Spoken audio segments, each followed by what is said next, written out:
Hi అండి, అందరికీ నమస్కారం. Welcome to our channel A to Z moms cooking. ఈరోజు పాల సేమియాతో అదిరిపోయే స్వీట్ చేద్దామండి.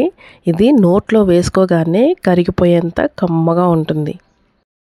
దీనికోసం ముందుగా స్టవ్ వెలిగించి ఒక కడాయి పెట్టుకుందాం.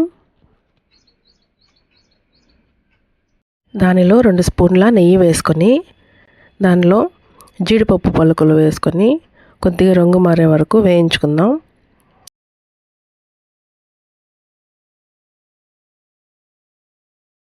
తర్వాత ఎండు ద్రాక్ష వేసి వేయించుకుందామండి.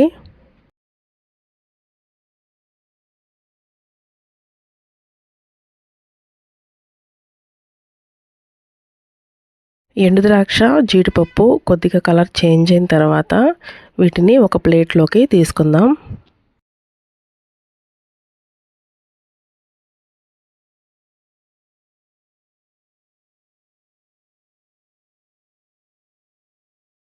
ఇదే కడాయిలో కొంచెం నెయ్యి వేసుకొని దానిలో పాల సేమియాలు వేసుకొని కొంచెం రంగు మారే వరకు వేయించుకుందామండి.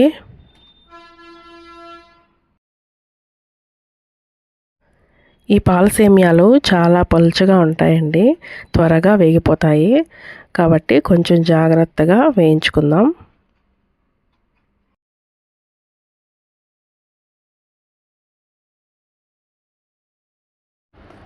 ఇప్పుడు స్టవ్ మీద ఒక గిన్నె పెట్టుకుని గిన్నెలో 1/2 లీటర్ పాలు పోసుకొని పాలు మరిగించాలి.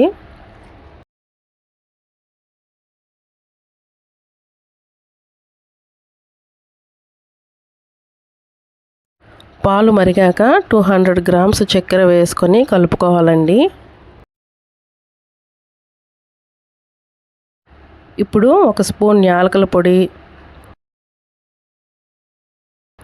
వేయించిన జీడిపప్పు ద్రాక్షలను వేసుకుందాం.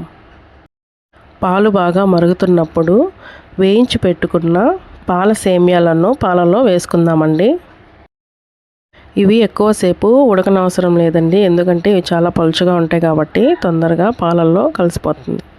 ఇవి చల్లారే కొద్దీ చిక్కబడుతుంది కూడా. దీన్ని వేరే గిన్నెలోకి తీసుకొని చివరగా తరిగిన బాదం పప్పుతో గార్నిష్ చేసుకుందామండి. ఈ స్వీట్ వేడిగా అయినా చల్లగా అయినా తినే కొద్దీ మళ్ళీ తినాలనిపించేలా ఉంటుందండి. ఈ స్వీట్ని తక్కువ ఇంగ్రీడియంట్స్తో చాలా తొందరగా చేసుకోవచ్చు. దీన్ని మీరు ట్రై చేసి ఎలా వచ్చిందో కామెంట్ చేయండి.